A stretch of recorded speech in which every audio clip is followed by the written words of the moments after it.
अब आउने बर्खाको लागि अगुबरे खुर्सानी ठुलो मात्रामा उत्पादन गर्ने लक्ष्यसहित आज वैशाख 21 गते सम्पूर्ण बिरुवा सारियो। अगुबरे खुर्सानीको लागि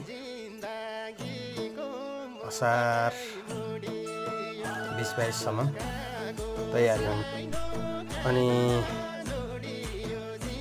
अब लामो खुर्सानी चाहिँ 10 दिन पहिला 3G कटिङ गरेको राम्रो तरिकाले हाँगा हालेको छ, देख्न सक्नुहुन्छ। तपाईँहरूले देखिरहनु भएको होला, अस्ति 3G कटिङ गरेको अहिले यसरी झपक्क पलाएको छ। यसरी प्रशस्त मात्रामा हाँगा हालेको छ।